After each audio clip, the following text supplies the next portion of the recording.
여러분 일상유덕의 난을 한번 보십시오.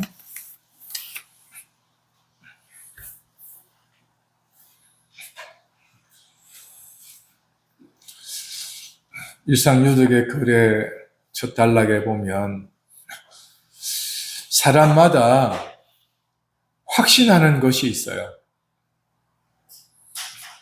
그것이 전문적인 일이든 생활에서 경험했던 일이든 자신이 생각해 오던 정보를 가지고 정리한 결과에 의하든 자기가 맞다 라고 하는 것에 확신이 있어요. 그죠? 확신은 그냥 자기에게만 있는 게 아니라 반드시 누군가에게 주장을 하게 됩니다. 누군가에게 주장하는데 만만한 대상이 가족들이죠. 부모는 자식에게, 자식은 부모에게, 부부 관계 안에서 주장하게 되죠. 이 주장은 비난도 있고 비아냥도 있고 비판도 포함되는 무시와 멸시와 괄시가 포함되어 있는 주장이 되기도 하죠. 네가 뭐 한다고 하는 게 다 그렇지 등등. 사람의 확신은 주장을 일으키게 합니다. 근데 주장은 상대가 있어야 하고 행동과 능동적인 표현이 되죠. 근데 상대가 내가 상대할 사람이 아니에요. 그리고 나와 상관이 없는 대상이에요. 그러면 신중에 판단을 하게 됩니다. 주장은 상대를 대상으로 하지만 판단은 상대가 있지만 은밀히 진행되는 것도 가능합니다. 우리의 비판은 우리가 아는 것에 기반한 자기 확신이요, 자기 결정이라는 것이 제가 이번 주에 계속 생각하고 있는 내용의 주제와 같아요. 마음에 이미 확정의 표현이 있죠. 그게 바로 주장이요, 판단입니다. 어떤 경우에는 가치에 있어서 확신이기도 합니다. 우리는 이런 사람들에 대하여서 굉장히 많은 이야기를 하고 있죠. 이런 것들이 일상에 있어서 세상의 관계에서만 있는 게 아니라 하나님께 대한 나의 고백, 하나님의 은혜에 대하여 직간접적으로 경험한 내 감사의 고백에 대해서도 여전히 관계에서 표현이 된다 하는 것입니다. 가끔 자기가 경험한 은혜를 사람들에게 이야기할 때 그 이야기의 설렘은 말하는 사람도 설레지만 듣는 사람도 굉장히 설레임을 갖게 해요. 한참 이야기를 다 한 다음에 그 이야기를 들었던 사람들이 반응을 할 거 아닙니까? 그렇죠? 이건 꼭 하나님과의 관계된 일만은 아닐 수 있어요. 내가 경험했던 이야기, 여행 갔던 이야기, 음식점에 갔던 이야기 등등 많은 경험을, 다양한 경험이 맞겠네요. 다양한 경험을 한 것에 굉장히 큰 감동을 받았을 때 그 사람은 말을 하게 되죠.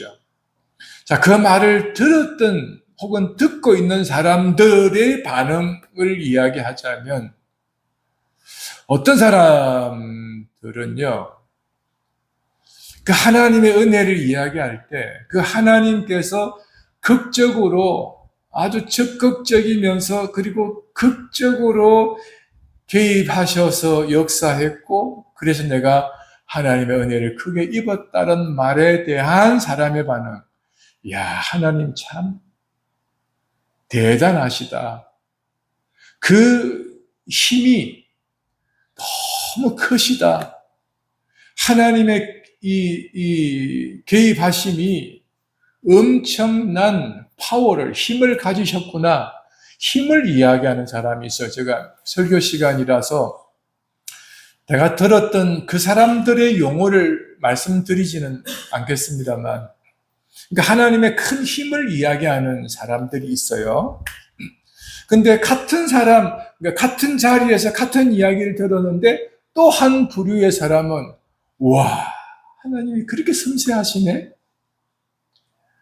단 30분을 남겨놓고 그렇게 하나님의 개입하셔서 그렇게 역사하셨어? 하나님의 섬세함을 이야기하고 있어요. 한 부류는 하나님의 역동적인, 능동적인, 강력한 힘을 이야기하는데 한 부류는 그렇게 섬세하셔? 이렇게 이야기합니다. 근데 한 부류의 사람들은 와, 하나님 너무 잔인하셔. 아니, 한 달 동안 기도를 했는데 30분 전까지 이렇게 응답을 안 하셔? 아유, 숨 막혔겠다. 하나님 그렇게 하시는가? 30분을 남겨놓은 그 나머지 보냈던 한 달의 그 30분 전까지의 시간. 아이, 하나님 너무 잔인하셔. 라고 하나님을 이야기하는 사람들이 있어요. 다른 이야기는 하지 않겠습니다. 근데 하나님의 그 은혜, 같은 하나님의 그 은혜에 대한 반응들이 각자 다 다르더라고요. 여러분, 우리는 무엇을 생각해야 되냐고 하면요. 나도 그 사람의 하나님을 이야기할 때, 즉 나의 하나님이요 너의 하나님, 우리 하나님이기는 한데 그가 경험한 하나님에 관해서 하나님의 은혜를 이야기할 때 그 당시의 하나님을 이야기하기보다 해석된 나의 하나님으로 이야기하는 것이 대부분이더라 하는 겁니다. 제가 지금 교회사를 쓰고 있거든요. 초대 교회사를 쓰고 중세 교회사 4분의 3을 마쳤는데 약 한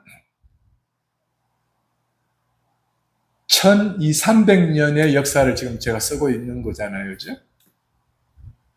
그 안에 역사마다 우리는 십자군 전쟁을 4차까지 보통 이해하지만 5차, 6차까지 있는 십자군 전쟁에 이르기까지 기독교 역사와 정부와의 관계가 지금의 역사의 결과물로 우리는 이해하고 있는데 이 이야기가 하나님과 전혀 상관없는 하나님의 이름을 빌미로 하여 세워진 전통과 역사가 많다라는 거예요.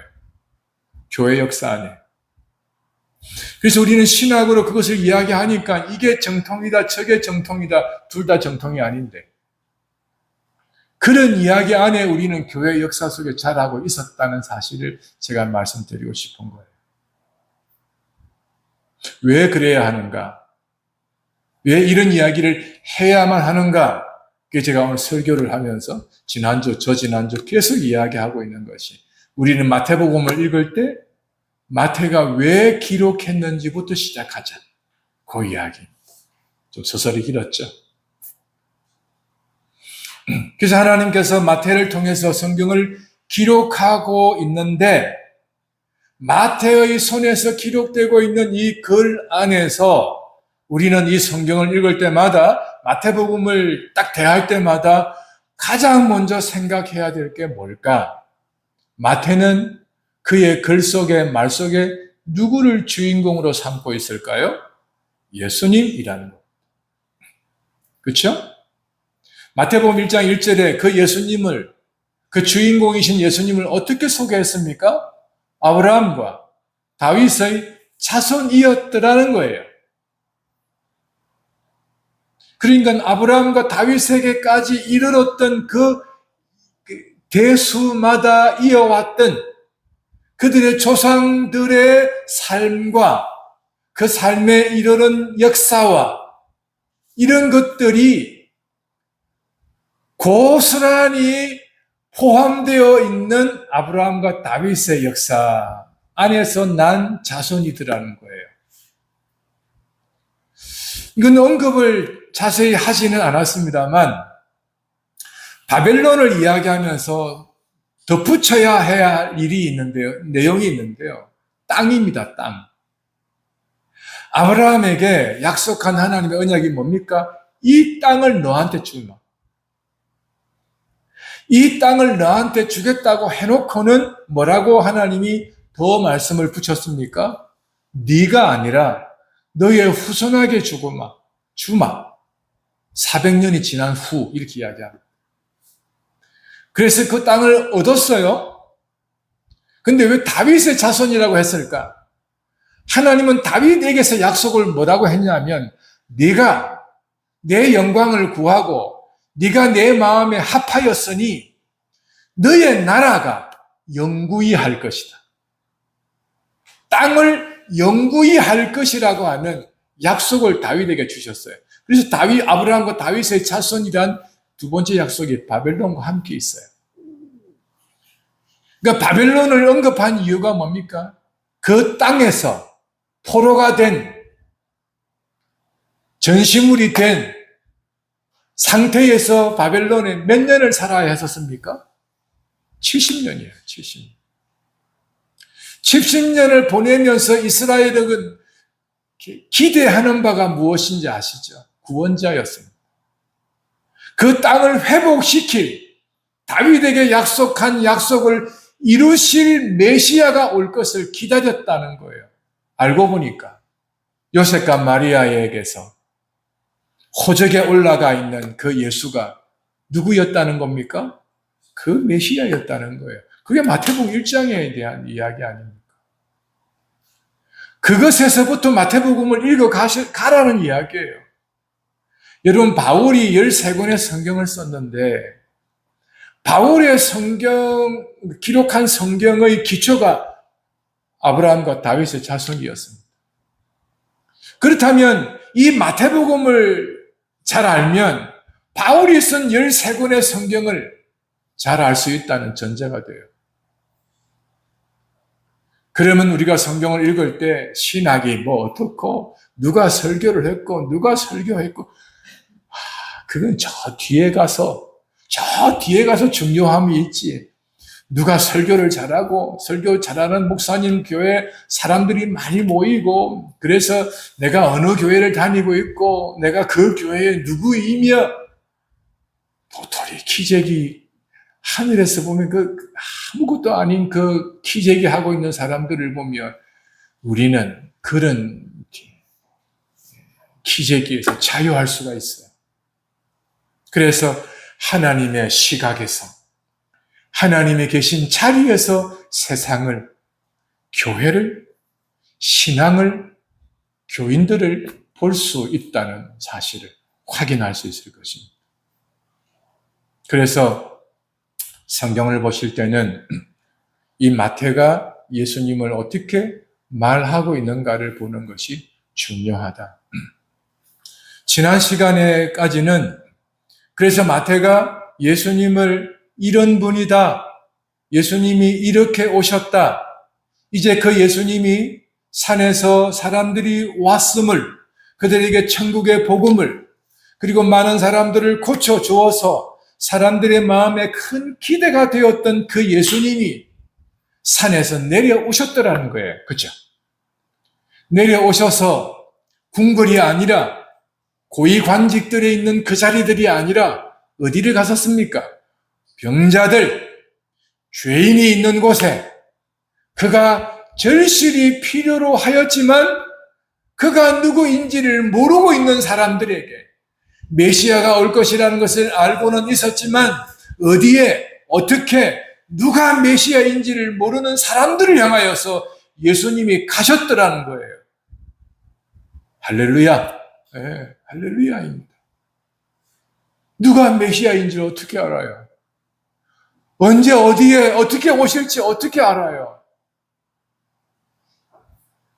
그런 세상 속에 사람들이 있는 곳에 예수님이 가셨더라는 거예요. 지난주에 이 관점으로 설교를 해오다가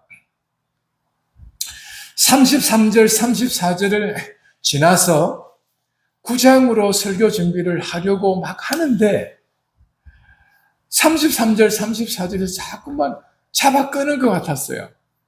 왜지? 읽을 때는 설교를 한 이후여서 그래서 여기서 뭘 하나님께서 말씀하시려는 걸까? 한 이틀 동안 그냥 설교 준비를 스탑하고 글 쓰는 것만 계속하며 이 33절, 34절만 쳐다만 보았습니다. 그리고 하나님 이게 우리에게 주시는 말씀이 있으신가요? 그리고는 계속 하나님께 질문만 해서 드렸습니다. 그리고 목요일 날 33절, 34절 설교 준비를 하기 시작했습니다. 그게 오늘 설교입니다. 관점이 뭐냐? 그리스도 중심으로 설교를 해왔던 이 마태복음 시작해서 지난주까지라면 이제는 그 그리스도가 오셨을 거 아닙니까? 방문하여 사람들을 만났을 거 아닙니까? 그리고 사람들이 예수님이 여기 있다 저기 있다 하는 소문을 듣고 가서 만났을 것 아니겠습니까? 그래서 사람을 중심으로 하면 반응을 보자 하니 33절, 34절이 출발점이 되더라는 거예요. 그래서 사람들의 반응을 한번 찾아보고 나는 어떤 반응 속에 있는 사람인지 그리고 이제 일상유독의 나머지 부분을 보면 적용에 있어서 우리 생각을 도와줄 수 있는 글들로 메꾸어 놨습니다. 자, 33절을 보겠습니다. 치는 자들이 달아났다고 이야기합니다. 마가복음, 누가복음에서는 이 부분을 도망갔다고 이야기합니다. 치던 자들, 이 친다. 여러분, 우리가 그 교회 헌법에 치리한다. 이 말을 가끔 들어보신 적이 있죠. 치리한다. 그 말에 유사한 언어이기도 합니다. 치리한다, 쳤다, 이 말이에요. 이 말의 의미는 돌보았다, 다스렸다, 살폈다, 이런 의미입니다. 혹은 다르게 말하면 관리했다, 이 뜻이에요. 그러면 이 사람들은 무엇을 관리하고, 무엇을 돌보며, 무엇을 살폈던 건가요? 29절에서 32절에 보면 돼지였습니다. 돼지. 그래서 우리가 이 돼지를 생각해 볼 때 예수님이 가신 곳이 어딜지 지역 이름, 지명 이름을 굳이 안 알아도 어디 가셨을까? 그 지역이 어디지? 짐작이 가능합니다. 이곳에 돼지를 쳤다면 유대인 사회일까요? 이방인 사회였을까요? 이방인 사회였겠죠. 그곳에 가셨다는 거예요. 그러면 보세요. 예수님이 유대인들을 향하여서만 가지 않았겠죠. 예수님은 유대인들만 사랑한 것이 아니잖아요. 예수님은 유대인들에게만 하나님 나라를 전한 거 아니잖아요. 하나님의 의를 유대인들에게만 이루려고 한 것 아니잖아요. 이방인에게도 관심의 대상이었다는 것을 알 수 있겠죠. 그것이 28절에 가다라 지방이었습니다. 마가복음과 누가는 그라사, 그리고 그곳에 있는 사람을 그라사인이라고 이야기를 하죠. 가다라, 그라사, 어느 지점에서 그 지점을 볼 것이냐에 따라서 지명 이름이 달라지게 됩니다. 동남쪽이냐, 남동쪽이냐에 따라서 가다라, 그라사의 지명에 대한 명칭이 쓰여지기도 하였습니다. 그래서 한쪽은 행정구역에 따라서, 한쪽은 그냥 그 당시에 그렇게 칭하였던 이름을 이야기한 정도입니다. 이제 그런 면에 있어서 우리는 이 가다라 지방에 관하여서는 뭐 학문적으로 그렇게 꼭 알지 않아도 이 정도만 알아도 될 정도입니다. 거기에 갔는데 귀신 들린 사람 둘이 있었죠? 무덤 사이에 있었습니다. 이 말은 이 사람은 일반의 사람들과의 관계가 단절된 사람이다. 이 사람은 일반의 사람에게도 버려진 사람이다. 어떻게 무덤 사이가 그의 정착지가 될 수 있겠습니까? 우리는 지하철, 요즘 같으면은 공원, 다리 밑, 노숙하는 사람들을 보면서 그냥 함께 하는 것처럼 보이지만 함께 하는 것이지만 배제된 행정 지역 안에서의 관심의 대상이기는 하지만 사실상은 문화적인 단절 단계에 있는 사람들 아니겠습니까?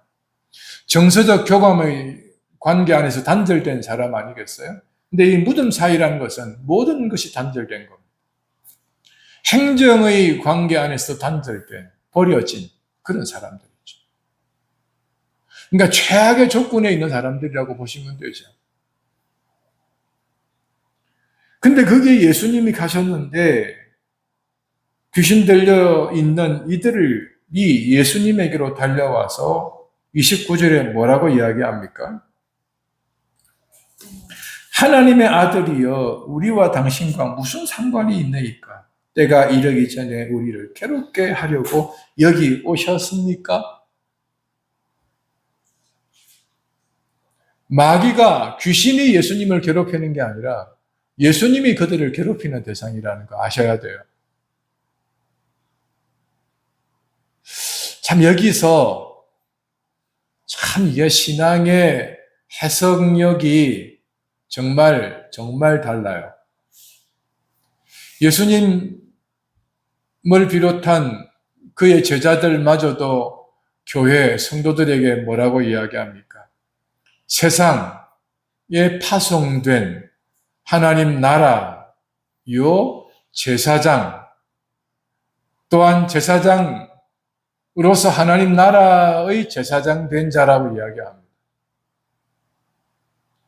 하나님에게 가까이, 하나님에게 마음을 둔, 하나님의 통치와 다스림을 좀 더 긴장하며 바라며 사는 사람들이 살아가는 삶의 현장은 모든 대상이 하나님 나라의 백성이 싸워서 이겨야 할 대상으로 여겨요.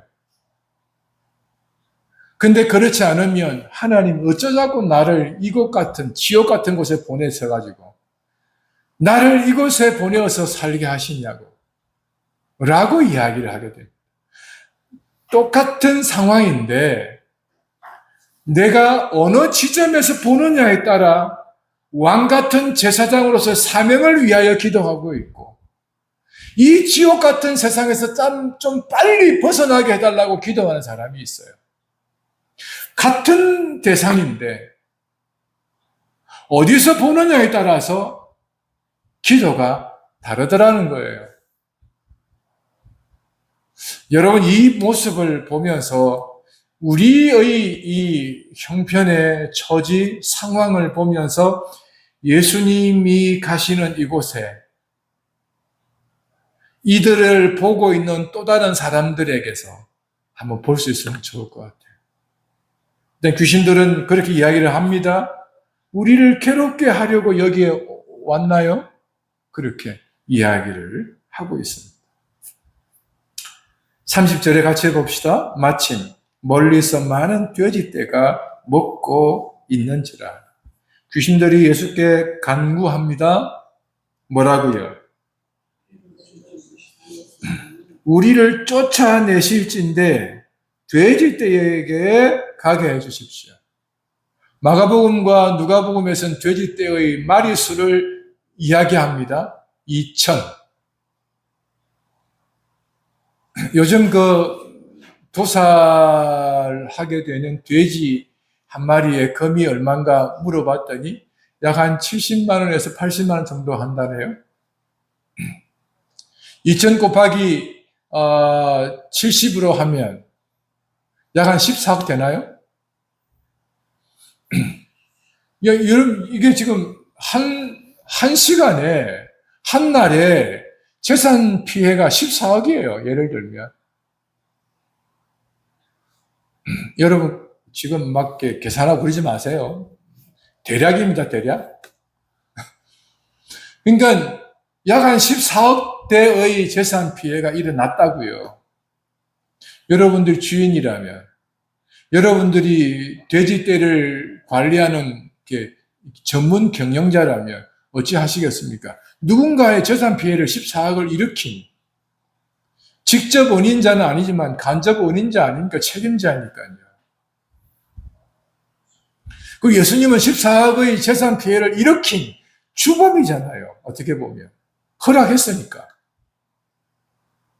지금 이런 상황이 벌어지고 있는 거거든요. 그 돼지떼를 지금 지목하고 있어요. 예수님은 가라고 이야기합니다. 가고 싶으냐? 가든지. 이렇게 이야기하고 있죠. 그래서 갔습니다. 그들은, 그 돼지떼는 다 죽었습니다. 자, 여기서 사람들은 예수님의 경제 개념의 무개념성을 이야기하겠죠. 아니, 사람을 구원하실 수 있다며, 아니, 예수님이 말씀으로 천지와 만물을 지으셨다며, 아니, 예수님께서 이 땅에 구원하기 위하여 오셨다면서, 그럼 사람들의 재산 피해를 일으켜가면서, 아휴, 14억을 손실을 일으키면서 몇 사람을 구했냐고요, 몇 사람. 두 사람이잖아요, 일단 여기서.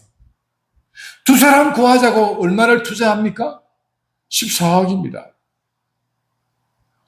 여러분들은 혹시 전도할 대상이 있죠? 전도할 대상을 위해서 한 1,000만 원 쓰죠? 라고 하면 아멘 하시겠어요? 안 되죠. 지금 먹고 살래 해도 100만 원도 지금 앞에서 벌벌 떨게 되는. 근데 전도 한 사람을 위해서 한 1,000만 원 쓰지? 그러면 아멘 할 사람이 어디 있긴 있겠죠, 어딘가에. 그렇죠? 근데 10만 원도 힘들어요. 근데 우리나라에 지금, 물론 세계도 우리나라를 주목하고 있습니다만, 주식 시장이 핫하죠.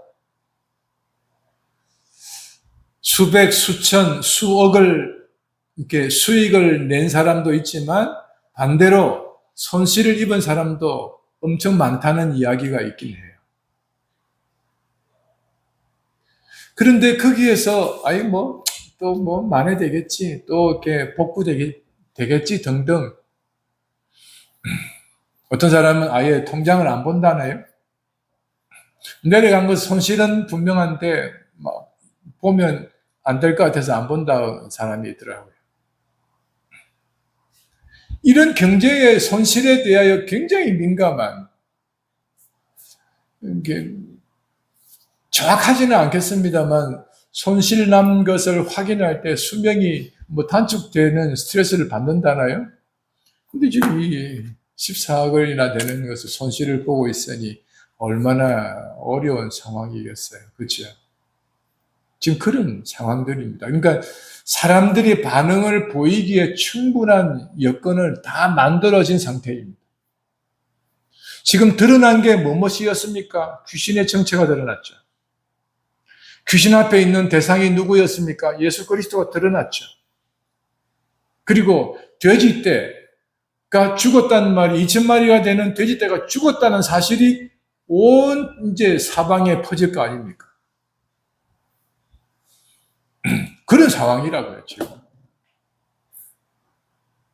그러면 이제 돼지를 많이 키우는 사람들이 어떻게 되겠습니까? 이거 참 큰일 났구나.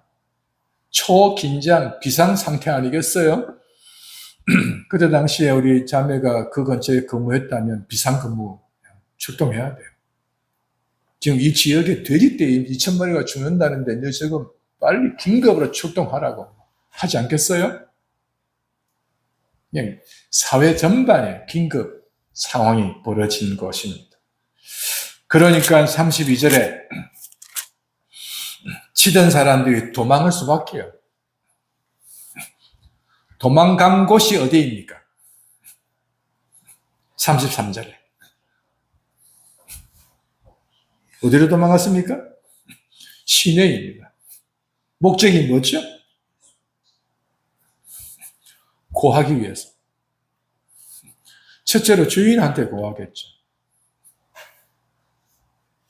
그리고 그 사실에 대해서 온 사람들에게 알려야 되겠죠. 그러니까 그 이야기를 사람들에게 알려줍니다. 내용이 뭡니까? 모든 일과 귀신 들린 자의 일이라는 것입니다.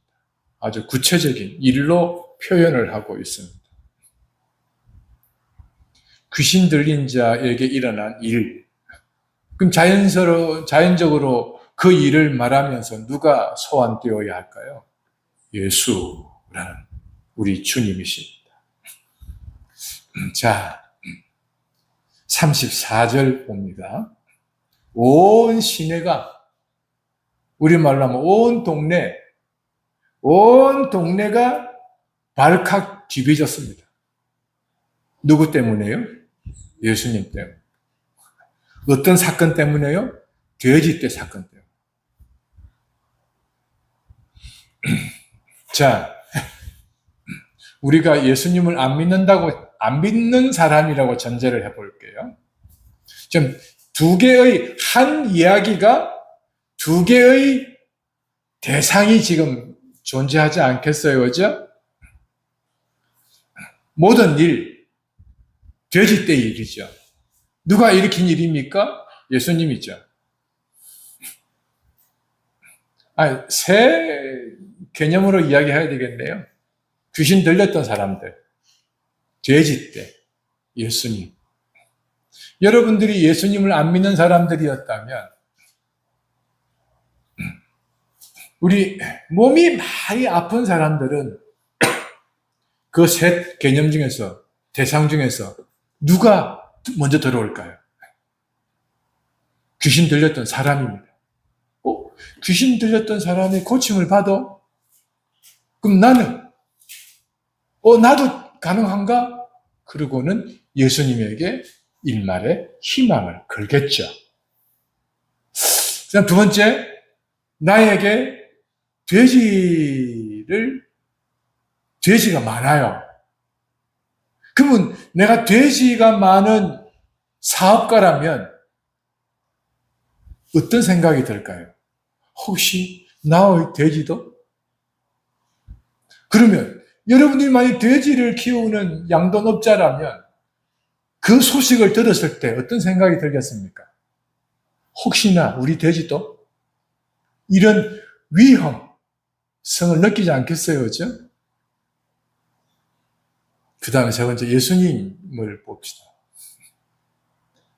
아브라함과 다윗의 자손에 대한 메시아를 기다리는 사람들이 있어요. 선지자가 예언한 그 선지자가 와야 한다는 사실 앞에서 기다렸던 사람들이 있다고 전제해 봅시다. 그러면 그 사람들은요, 혹시 메시아가 그분 아닐까? 다윗의 자손으로 오실 왕이 그분 아닐까?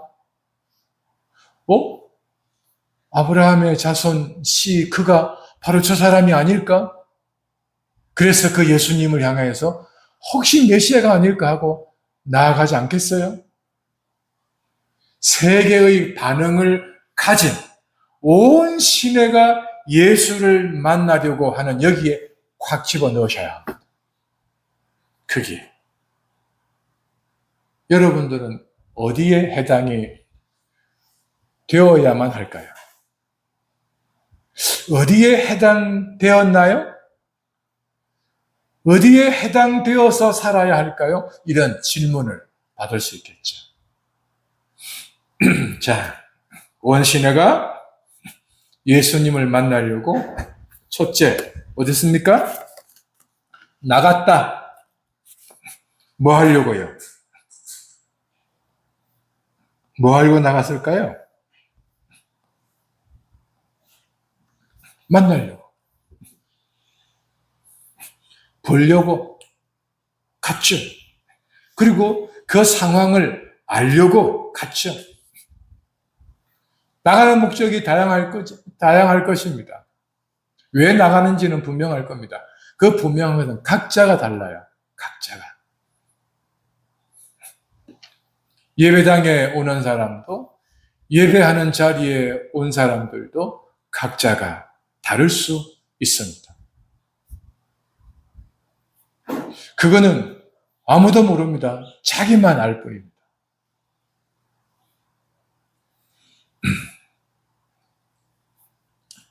나가서 보았다는 겁니다. 상황도 보았고 그 광경도 보았고 예수님도 보았고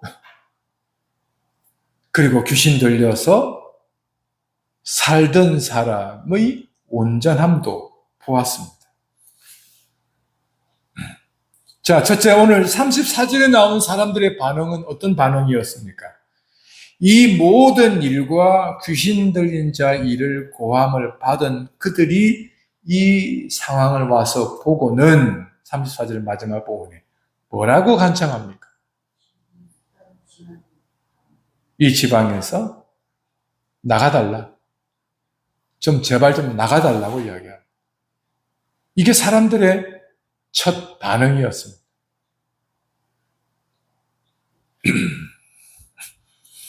여러분, 여기서 제가 이제 시간이 주어지는 대로 제가 준비한 것은 7가지.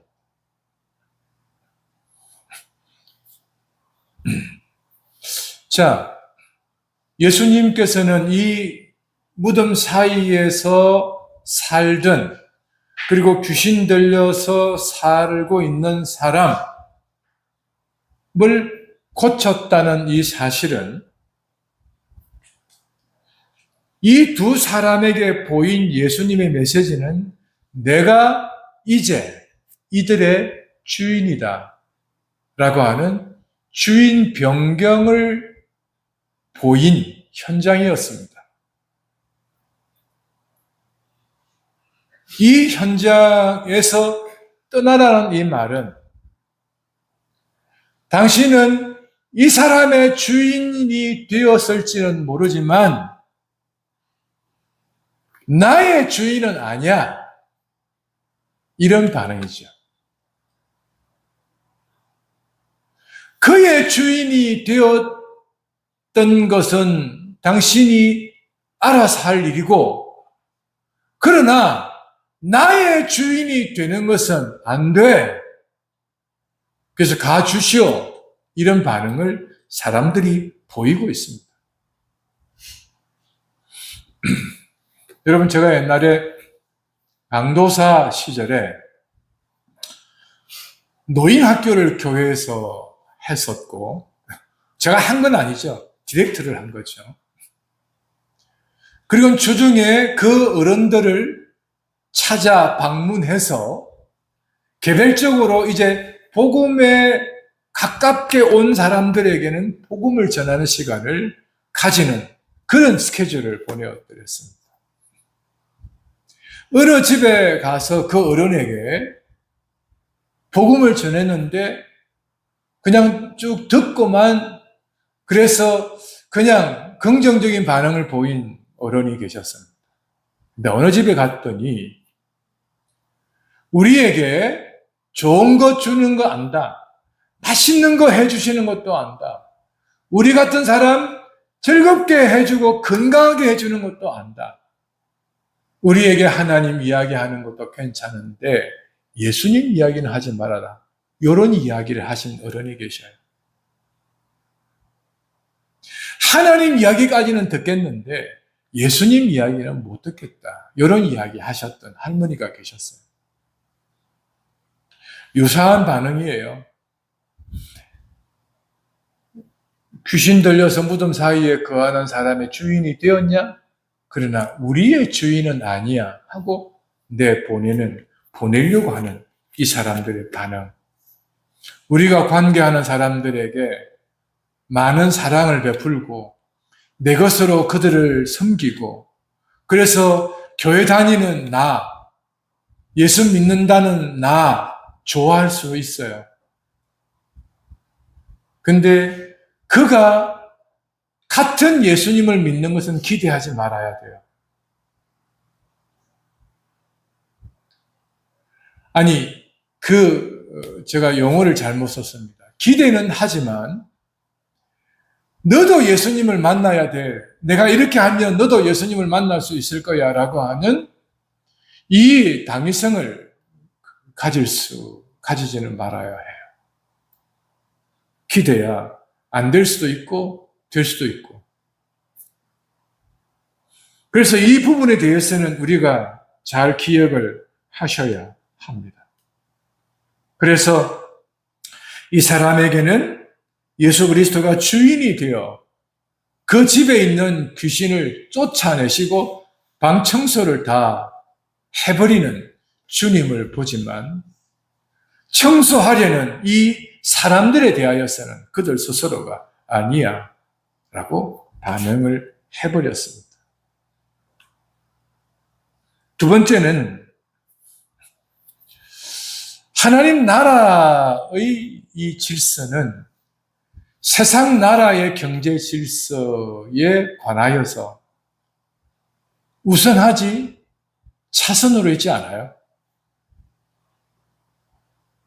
그래서 하나님 나라는 이 돼지보다도 하나님 나라가 우선한다는 사실을 증거해 주고 있어요. 그래서 돼지보다 이 사람이라는 것이 더 중요하다는 거예요.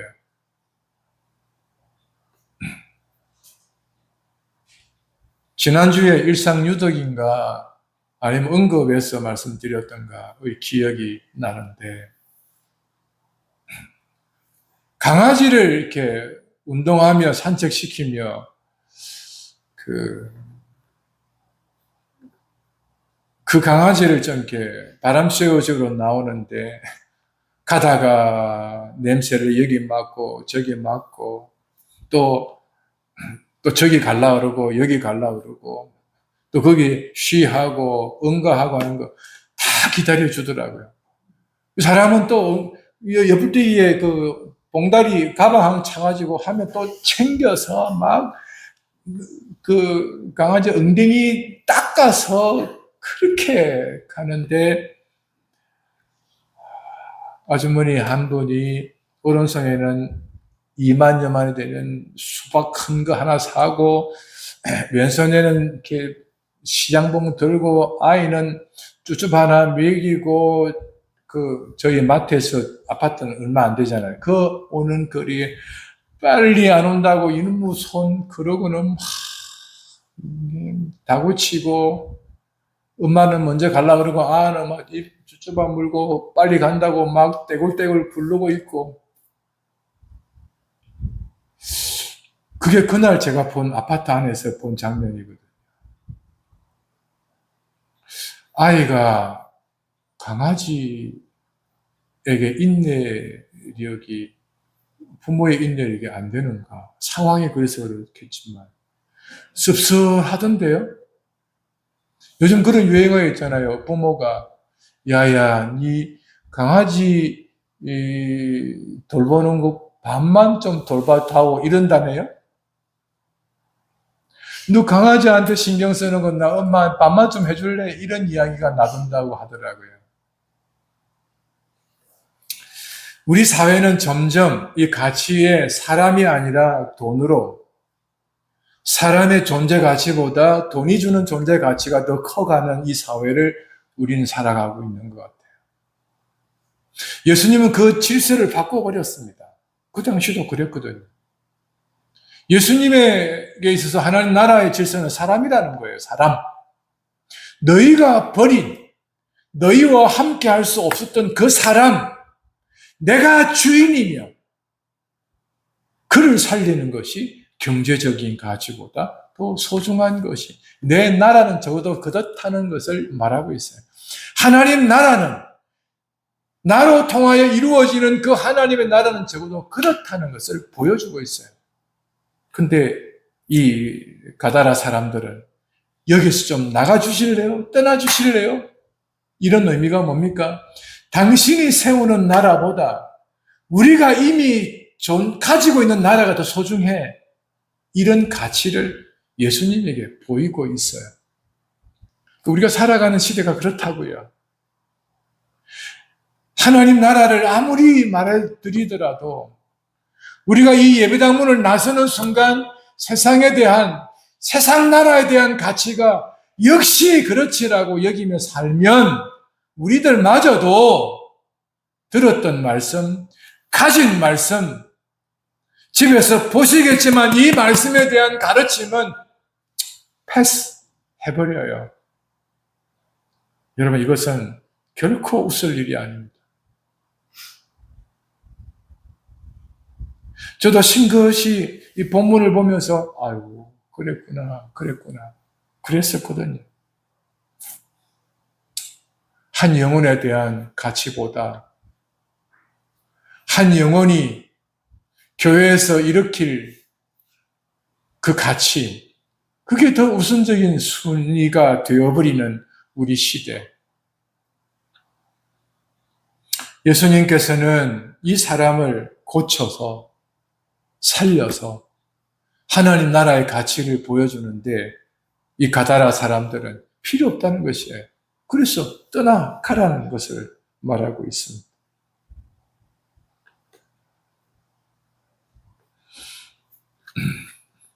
그 다음 하나가 뭘 전해드리고 싶으냐 그러면 예수님께서는 하나님께서 약속한 그 약속을 그의 아들에게서 이루겠다는 거예요. 눈 멀고 귀 멀고 걷지 못하고 말하지 못하고 귀신에게 사로잡히고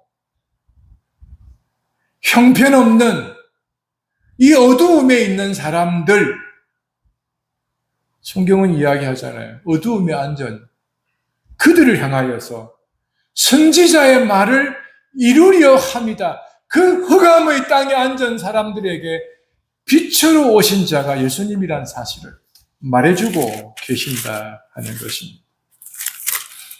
여러분, 우리가 보았던 성경을 한번 확인해 봐 드리겠습니다. 마태복음 4장을 보겠습니다. 16절입니다.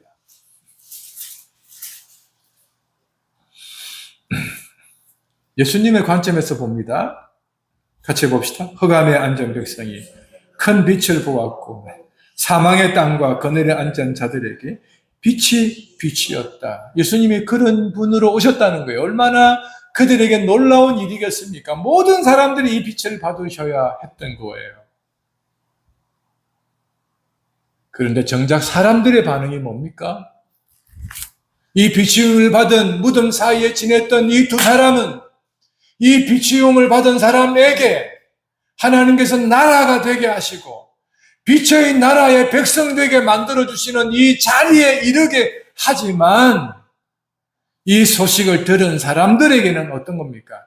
우리는 그 빛은 필요 없다는 거예요. 아니, 칠흑 같은 어두움이 있는 밤 시간에 대낮처럼 살아가는 우리 현대 사회가 요즘은 후레쉬가 필요 있나요? 늘 가지고 다니는 핸드폰이 후레쉬 역할을 다 하지 않습니까? 옛날에는 디지털 카메라, 그 화소, 그 선명도에 관해서 얼마나 많이 따지고 핸드폰 하나에 큰 냉장고 같은 핸드폰을 옆에 차고, 그 다음에 그 이렇게 디지털 카메라 목에 걸고 다니면, 현대식이라는 말을 듣잖아요? 요즘은 핸드폰 하나에 모든 기능들이 다 있다시피 하잖아요. 이런 시대에 어둠이란 개념이 얼마나 적용이 될지는 모르겠습니다만, 더더욱이 르네상스 이후에 지성의 발견이 성경을 압도하고 있으니까, 성경의 권위 위에 서 있으니까, 이 지성의 빛이란 개념도 설명하기가 이렇게 어려워요. 그러니까 빛을 설명하기가 어려운 시대가 되어진 우리 시대 앞에 이 말씀이 갖는 의미는 참 약할 수도 있을 것 같아요. 그런 우리나 이 소식을, 이 상황을 통하여서 전해 들은 사람들이 와서 예수님에게 떠나기를 간구하는 이 반응이나 크게 다르지 않다 하는 것입니다. 떠나달라는 것은 예수님이 빛으로 오셨습니까? 예수님이 큰 광명으로 이 어두운 세상을 비추입니까? 우리는 그런 비춤 따위는 필요 없습니다. 우리는 이것으로도 족합니다. 살아가는 시대에 예수님을 거부하고 있다고요. 여기서. 잠시 머물러 말씀을 드리면 성경은 우리 어두운 지각을 열어주고 있는 말씀으로서 지금도 역사하고 계셔요. 이 한 주간 이 말씀을 가르치는 교사의 머리를 긁어내고 끼어있는 녹을 제거하고 마음에 끼어있는 지방기를 도려내고 그 작은 교회사 하나를 적어가는 가운데에서도 하나님께서는 그런 작업을 해 주셨거든요. 그래서 제가 알고 믿고 그렇게 주장해 왔던 그 많은 것들이 참 부끄러운 것이 너무 많았었구나 하는 생각을 가질 수 있었습니다. 목숨처럼 여겼던 그러한 것들에게 있어서 참 너무 몰랐구나 하는 생각들을 가질 수 있었습니다. 여러분 일상유덕에도 제가 기록을 해놨습니다만 오래전 이야기입니다. 교단의 노회의 목사님들이 모여서 일주일에 한 번 스터디 모임을 해줬더랬습니다. 좋은 주제를 하나 선정해서 거기에 적합한 강사를 초빙해서 강의를 듣는 시간에 너무 아까워서 다른 교단에 교제하던 목사님들을 초대해서 함께 갔습니다. 그런데 왜 다른 교단의 목회자를 모셔왔냐는 거예요. 한 40명 정도 모인 시작 시간에 공개적으로 그렇게 왜 모시고 왔냐는 거예요.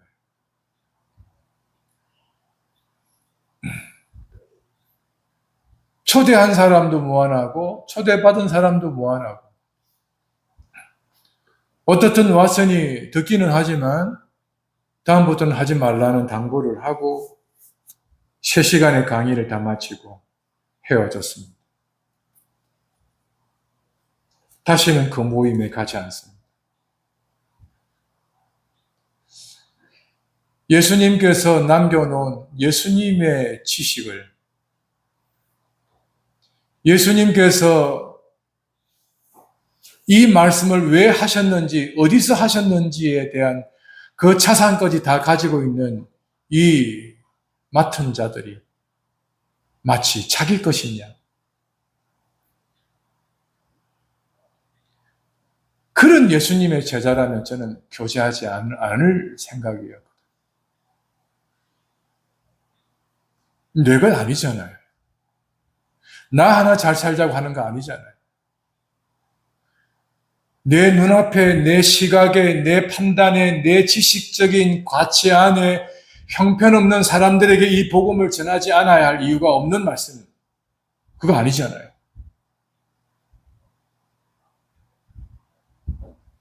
이 말씀은 모든 사람, 모든 나라, 심지어 죄를 지어 쫓겨다니는 사람에게까지 전해야 하는 복음인데 그래서 그들과 신학적인 교제를 잘 하지 않습니다.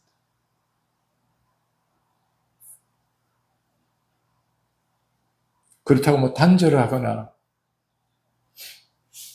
공적인 자리에서 마음을 닫거나 사적인 자리에서 경계를 하거나 그렇지는 않습니다. 잘 지냅니다. 허물 없이 지냅니다. 그러나 이 부분만큼은 동의하지 않습니다.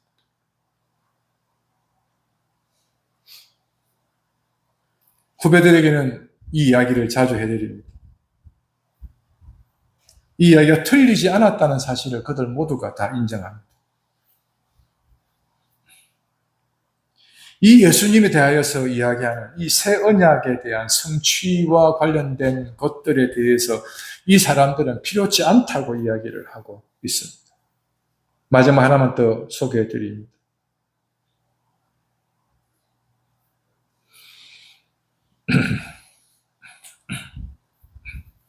가장 중요한 것은 이 사람들이 예수님을 미워하고 있다는 것입니다. 사람에게 있어서 미워함에는 답이 없습니다. 왜 이 말씀을 제가 마지막으로 드리냐고 하면요. 좋아하고 사랑하고 남녀가 이 두 가지가 존재해서 하는 결론 지점이 어딘지 아시죠? 좋아하고 사랑해서 하는 게 뭡니까? 결혼이잖아요. 그럼 좋아하고 사랑해서 결혼하는데 거기에 무엇을 이라는 것이 반드시 들어가 있어야 되잖아요. 무엇을 좋아했냐? 무엇을 사랑했냐? 근데 하는 말이 다! 그런 거짓말이 어디 있어요? 다가 어디 있어요? 다. 다는 없어요. 무엇인가가 끌리는, 사랑하게 된, 사랑하고 있는, 좋아하고 있는 게 있지요. 그래서 결혼하는 거 아니겠어요? 만약에 상대에게 없다면 상대가 가진 것을 사랑했을 겁니다. 그리고 그 가진 것으로 인하여 내가 행복하겠지. 그 사실을 좋아했을 것입니다. 그래서 결혼했을 거예요. 근데요, 결혼하고 신혼여행을 다녀오면서 그게 싫어서 이혼한 사람이 있어요. 제가 왜 이런 이야기를 하냐고 하면 사람은 한 대상, 한 사건, 한 물건을 가지고 좋아하고 사랑하지만 그게 오늘이라는 거예요. 오늘. 내일은 아닐 수 있다는 거예요. 오늘 좋아하죠? 감사하면 돼요. 내일 미워하죠? 그래서 미움을 받잖아요. 그럼 어제 사랑받은 것으로 위로받으면 돼요. 오늘 미움을 받잖아요. 그러면 내일 사랑할 수 있을지 모른다 하는 것으로 기대하면 돼요. 그게 사람이에요. 그게 사람이더라고요. 살아보니. 앞에서는 알랑방구 끼죠? 돌아서면 피식방구 껴요. 그게 인생이더라고요. 살면서 경험하고 제 삶의 철학으로 느끼는 게 있습니다. 앞에서 칭찬한 사람 안 믿어요. 앞에서 칭찬한 사람의 말을 참고하지 그 말을 곧이곧대로 듣지 않습니다. 누가 이런 말 하던데요라고 해서 비난하는 말을 전해주는 사람 안 믿어요. 안 들어요. 참고만 하죠. 왜 이런 말씀을 드리냐면 여러분들이 삶의 지혜로 한번 이미 하고 있는 분들은 더 하시고 미력하면 강화시키시고 그래 살았으면 좋겠다 하는 것입니다.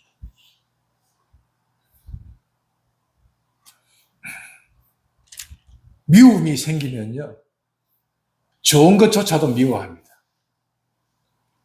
객관적인 사실마저도 부정합니다. 그가 할 수 있다는 사실을 알면서도 할 수 없을 것이라고 비난합니다. 그리고 맞는 말인데 그 면전에서 말만 그런 표현을 하며 비아냥거리게 됩니다. 사랑하는 형제 여러분, 예수님이 어떤 분으로 오셨는지는 이제 충분히 저와 여러분들이 이 마태복음 안에서는 알 수 있습니다. 그 예수님이 어두움에 흑암에 앉은 자들의 빛으로 오셨다는 사실도 확인했습니다. 그 빛은 무덤가에 무덤을 중심으로 삶을 살아가는 사람에게까지 비추고 있다는 사실도 확인했습니다. 병들어서 집에 누워있는 환자에게까지, 죽어가는 사람에게까지, 나병 환자라고 하는 부정한 자에게까지 손을 얹어가면서까지 고쳐주시며 빛을 비추어 주셨던 그 예수님이셨다는 것을 우리는 알았습니다. 그리고 오늘부터 그 예수님에 대한 사람들의 반응을 보자고 그래서 첫 설교를 시작했는데 이 사람들은 떠나기를 간청하고 있습니다. 예수님이 주는 빛 따위 소용없다는 거예요. 예수님이 일으키는 그 하나님의 언약 따위는 소용없다는 거예요. 하나님 나라 필요 없다는 것입니다.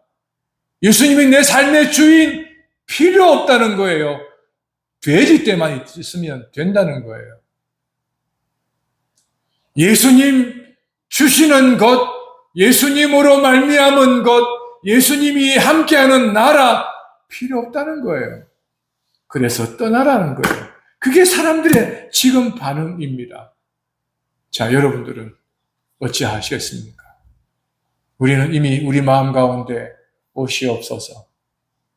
내 마음에, 내 삶에, 우리 교회의 주인이 되시옵소서 고백한 자들 아닙니까? 맞죠? 우리는 그분의 무릎 앞에, 그분의 발 앞에 무릎을 꿇은 사람들 아닙니까? 그렇다면 우리의 주인이 누구이십니까?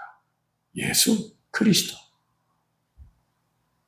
여러분들 대답이 분명하였으면 좋겠습니다. 저와 우리의 주인이 누구이십니까? 예수 그리스도.